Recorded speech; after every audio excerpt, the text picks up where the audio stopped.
Hello बच्चों, let's read the question. The question says a ball of mass 0.1 kilogram is suspended bye a string 30 centimeter long.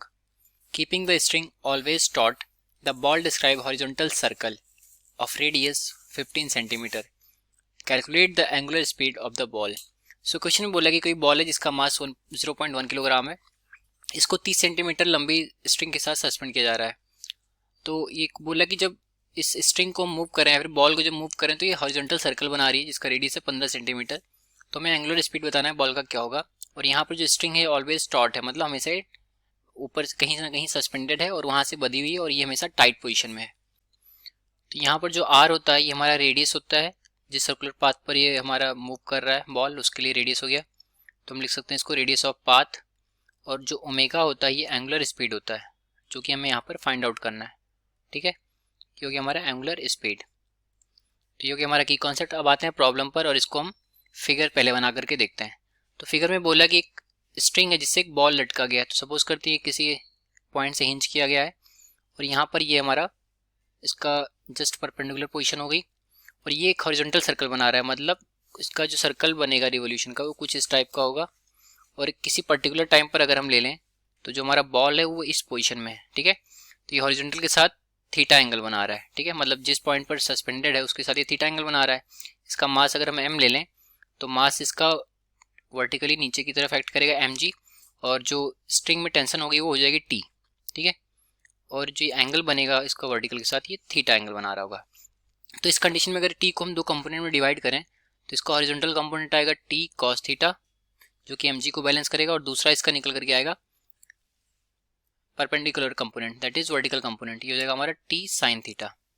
ठीक है, तो जो t sin theta वाला component है वो इसके सर्कुलर मोशन के लिए रिस्पॉन्सिबल होगा. तो हम इसकी इक्वेशन ऑफ मोशन लिखते हैं. तो right equation of motions. Equation of motion. तो अगर हम equation of motion note down करें तो पहला क्या देख रहे हैं कि जो t cos थीटा है ये हमारा mg के बराबर है और दूसरा अगर लिखें that is t sin theta ये हमारे इसके रेडियल फोर्स के बराबर होगा.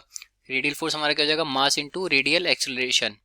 ठीक है, तो ये हो गया हमारा AR या फिर हम इसको बोल सकते हैं एंगुलर एक्सेलरेशन. इसको AA से डिनोट कर देते हैं.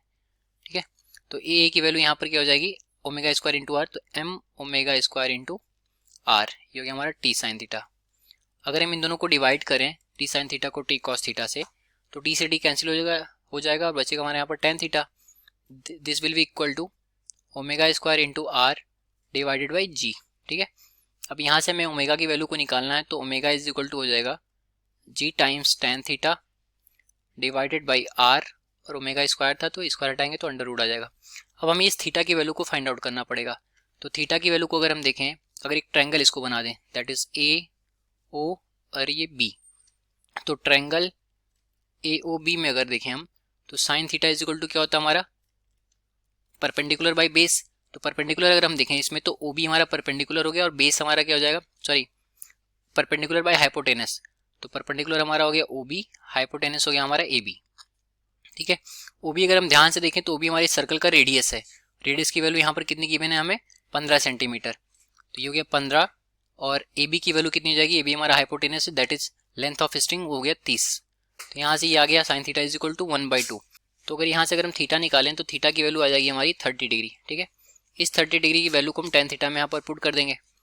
तो सॉल्व करते हैं इसको. Therefore omega is equal to g की वैल्यू है 9.8 into tan theta that is tan 30 degree divided by r जो कि रेडियस है. रेडियस हमारा है 15 सेंटीमीटर. ठीक है, इसको 0.15 ले देंगे मीटर में. तो tan 30 की वैल्यू होती है 1/√3. तो 9.8 इंटू 1/√3 डिवाइडेड बाई 0.15. तो 9.8 को अगर हम 1/√3 से डिवाइड करेंगे तो यहाँ पर जो वैल्यू निकल करके आएगी वो आ जाएगी 5.65 डिवाइडेड बाई 0.15. इसको फर्दर सिंप्लीफाई करेंगे तो जो हमारा ओमेगा निकल करके आएगा वो आ जाएगा 6.13 और इसकी यूनिट होगी रेडियन पर सेकेंड. ठीक है, तो ये हो गया हमारा angular speed of the ball जो कि क्वेश्चन में बोला था हमें बताने के लिए. तो इस तरीके से हमने इस प्रॉब्लम को सॉल्व किया और ये रहा हमारे इस क्वेश्चन का correct solution. I hope you understood it well. Thank you.